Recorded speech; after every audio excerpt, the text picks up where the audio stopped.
Welcome to our channel. Today, we are exploring one of Lal Bagh's most artistic and elegant treasures, the statue of His Highness Chamraja Vodaya, the Maharaja of Mysore from 1881 to 1894.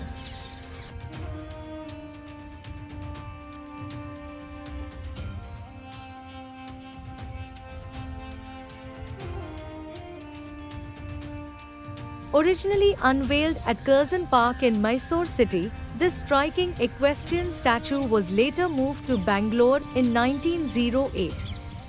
Under the supervision of Krimbiegal, then superintendent of Lal Bagh, it found its new home in one of the garden's prime locations. The statue is a dramatic metallic piece painted in black and stands proudly on a marble pedestal approximately 10 feet high. This pedestal, originally designed with a central dais and 4 smaller mini dais, each holding additional statuettes.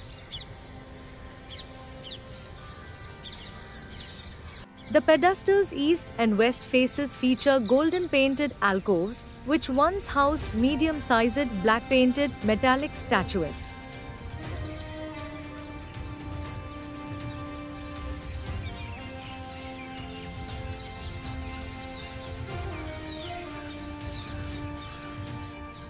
One of these figures depicts a blindfolded person holding scales, while the other shows a lady in a pose revealing her bosom, each carrying symbolic meaning.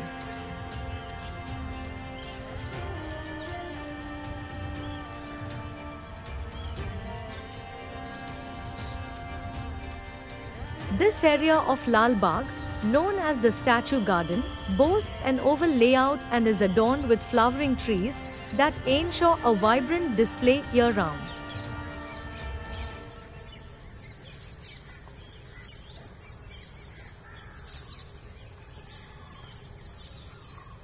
ನಾವು ಇಂದು ಐತಿಹಾಸಿಕ Raja round Lalbagh ಸಸ್ಯಶಾಸ್ತ್ರೀಯ ತೋಟದಲ್ಲಿ ಸುಮಾರು 200 ವರ್ಷಗಳಷ್ಟು ಹಳೆಯ ಒಂದು statue ಏನಿದೆ, ಚಾಮರಾಜ ಒಡೆಯರ್ ಅವರ ಒಂದು ಪ್ರತಿಮೆ ಕುಂಬಿಗಲ್ ಅವರ ಕಾಲಘಟ್ಟದಲ್ಲಿ ಇಲ್ಲಿ ಸ್ಥಾಪನೆ ಆಯಿತು.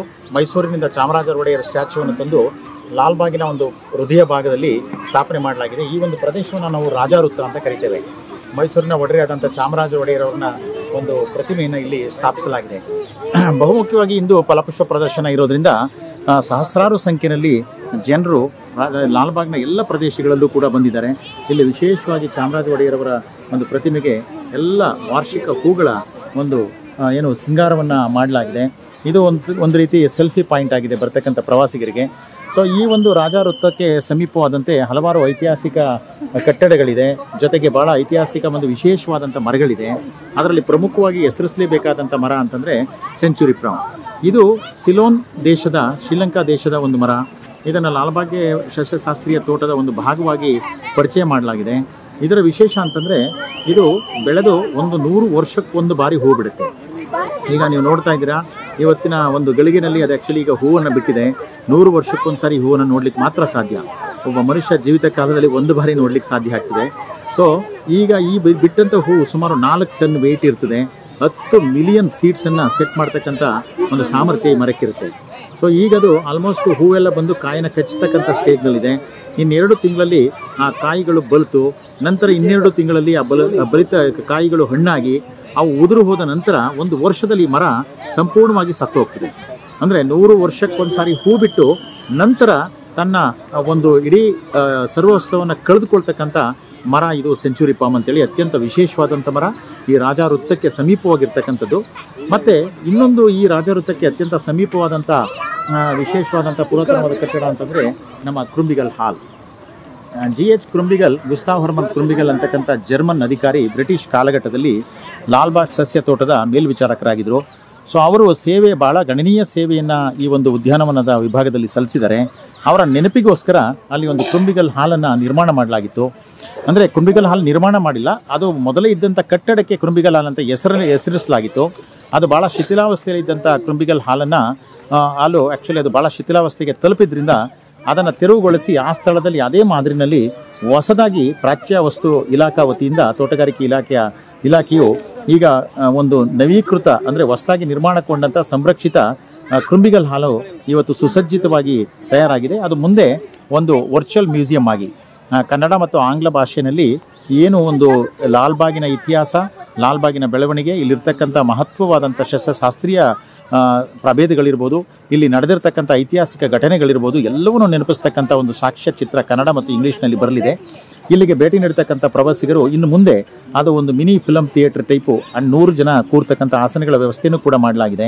ಅಲ್ಲಿ ಜನರು ಬಂದಂಥವರು ಲಾಲ್ಬಾಗ್ ಬಗ್ಗೆ ಮಾಹಿತಿಯನ್ನು ಪಡೆದು ನಂತರ ಲಾಲ್ಬಾಗನ್ನು ಸಂದರ್ಶನ ಮಾಡ್ಬೋದು. ಅಂಥ ವ್ಯವಸ್ಥೆಯನ್ನು ಕೂಡ ಇನ್ನು ಮುಂದೆ ನಾವು ಕೈಗೊಳ್ಳಿದ್ದೇವೆ. ಸೊ ಈ ರೀತಿ ಈ ರಾಜಾ ವೃತ್ತ ಲಾಲ್ಬಾಗಿನ ಒಂದು ಪ್ರಮುಖ ಆಕರ್ಷಣೀಯ ಕೇಂದ್ರ ಆಗಿದೆ. ಪ್ರಸ್ತುತ ವಿಶ್ವಗುರು ಬಸವಣ್ಣ ಮತ್ತು ವಚನ ಸಾಹಿತ್ಯ ಆಧಾರಿತ ಫಲಪುಷ್ಪ ಪ್ರದರ್ಶನ ನಡೀತಾ ಇರೋದ್ರಿಂದ ಸಹಸ್ರಾರು ಸಂಖ್ಯೆಯಲ್ಲಿ ಪ್ರವಾಸಿಗರು, ವೀಕ್ಷಕರು, ಮಕ್ಕಳು ಈ ಒಂದು ಪ್ರದರ್ಶನವನ್ನು ಕಣ್ತುಂಬಿಕೊಳ್ತಾ ಇದ್ದಾರೆ. ಗಾಜನ ಮನೆ ಒಂದು ಕೇಂದ್ರ ಭಾಗ ಆದರೆ ಲಾಲ್ಬಾಗಿನ ರಾಜಾ ರೌಂಡ್ ಮತ್ತೊಂದು ಅದರ ಪ್ರಮುಖ ಒಂದು ಸಾಕಷ್ಟು ಆಕರ್ಷಣೆಯನ್ನ ಮಾಡ್ತಕ್ಕಂಥ ಮತ್ತೊಂದು ತಾಣ ಅಂತ ಹೇಳ್ಬೋದು. Make sure to hit that like button and subscribe for more updates on this amazing event and hit the bell icon to stay updated with our latest content.